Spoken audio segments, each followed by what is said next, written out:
Salut les loulous, alors bienvenue dans mon camping-car. Donc vas-y, installe-toi, fais comme chez toi.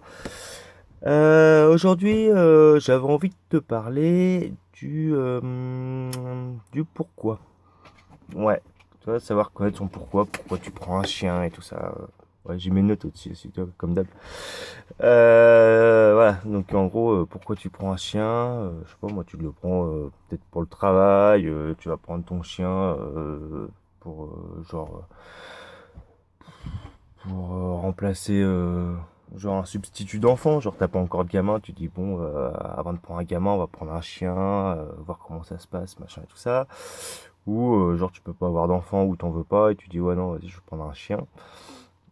Ça peut être aussi, bah toi, pour éviter d'être seul, tu dis tiens, bon vas-y, ouais, fait chier d'être seul un peu, hein. Ouais, c'est chiant, donc ouais, on va prendre un chien. Donc ça, et voilà. Et du coup, moi, ce que j'ai remarqué, bon après, c'est que mon opinion, hein, c'est pas scientifique, rien du tout, hein.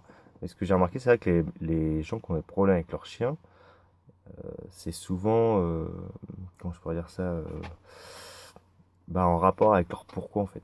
C'est-à-dire que si tu prends un chien pour éviter, à la place d'un gamin en fait, bah du coup tu vas l'éduquer un peu comme un gamin, tu vois. Et un chien, ça s'éduque pas comme un gamin. Donc du coup, déjà là, tu vas avoir des problèmes à ce niveau-là. Et pareil, si tu prends un chien, tu vois, genre, je sais pas, parce que tu dis, bah ouais, je veux que pour éviter d'être seul et tout ça, bah tu vas l'éduquer en fonction d'eux. Donc tu seras beaucoup plus possessif, beaucoup plus dans le contrôle et tout ça. Tu lui dis bonjour Storm. Oui, allez, pose-toi mon père. Oui, oui, oui, oui, pose-toi. Et, et comment ça s'appelle et voilà, donc moi perso, moi mes chiens, je les ai pris. Mon pourquoi au niveau des chiens, c'est parce que j'adore leur façon de penser, en fait, leur hiérarchisation et apprendre sur eux. Et voilà, tout ce qui est meute et tout ça, j'adore ça. Donc c'est pour ça. Voilà. Après, c'est vrai que les gens qui vont voir des éducateurs canins, chut, les gens qui vont voir les éducateurs canins au niveau avec leur chien parce qu'il écoute pas, bah, tu te rends compte que quand le chien il écoute, bah, en fait, ça règle pas le problème parce que les gens, le chien il sache faire le assis couché debout, la plupart du temps, les gens ils ont un peu rien à foutre. Mais ils pensent qu'en le faisant, le chien, bah, du coup, il écoutera mieux à la maison. Sauf que il n'y a pas que ça en fait, parce que en fait, apprendre le assis couché debout, pas bouger, tout ça, c'est quelque chose qui est assez simple à faire en soi. Ce qui est difficile, c'est que le mec, en fait, le maître, bah, lui faire comprendre comment faut faire. Là, là c'est plus chaud là. Parce qu'en gros, c'est en gros lui dire bah voilà, on va travailler sur ton comportement et on va changer de ton comportement et tout ça. Ah oui, toi t'as rien à foutre. Toi. Tu viens, t'es dit bon, je vais faire une bisous au bon maître et tout. Non. Oui, allez, pousse-toi. Ah, pousse-toi, je fais la vidéo là. Allez, on se pousse. Et, et non, non, non, non, non. Et où est-ce que j'en étais? Je sais plus ce que je disais. Attends, je regarde mes notes, je sais même plus où j'en étais. Qu'est-ce que je te disais? Ah oui, je te parlais par rapport au maître, par rapport à la mentalité du maître là. Ouais, en gros, le truc c'est que voilà, si ton chien il change de, quand t'apprends à ton maître, enfin quand t'apprends au chien le assis debout couché, quand t'expliques au maître comment faut faire, le truc c'est que il va devoir changer sa façon de faire, sa mentalité, tout ça.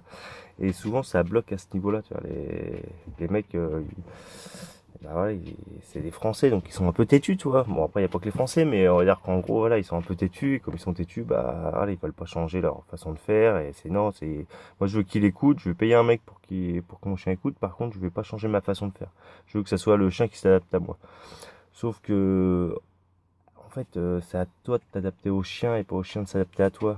Et à partir du moment où tu as compris ça et que tu fais en sorte que ton chien il soit bien et que tu puisses avancer là-dessus, et, et que du coup tu vas t'adapter à ton chien, à partir de là, tu auras de meilleurs résultats, quoi. Donc voilà, donc à partir du moment où tu connais ton pourquoi, tu sais pourquoi tu as pris un chien, donc voilà, tu peux réfléchir à ça, hein, tu réfléchis pourquoi tu as un chien et tout ça. À partir du moment où tu as trouvé ton pourquoi, tu regardes bah, si tu as des problèmes avec ton chien, voir en fait, s'il y a un rapport entre les deux. Et s'il y a un rapport entre les deux, bah, t'as juste à t'adapter par rapport à ton chien, donc à apprendre à connaître bah, la mentalité des chiens et à apprendre à penser comme un chien, et pas à faire en sorte que le chien il pense comme toi. Et à partir de là, bah, tout de suite, tu auras beaucoup moins de problèmes avec ton chien et tu rentreras beaucoup plus en harmonie avec ton chien que en conflit. Donc voilà. Oh putain, ça fait 5 minutes 12, très bien. Parce que je voulais faire des vidéos de moins de 5 minutes. Donc j'ai essayé de faire un peu circoncis. Un peu concis, je veux dire. Voilà. Bon bah je vous laisse et puis bah merci de m'avoir écouté, hein. Bon même si voilà. Et je te dis bah à plus tard, j'en ferai une je pense la semaine prochaine, je vais essayer, je suis chaud. Donc voilà. Bon bah allez, je te laisse. Bisous Meko.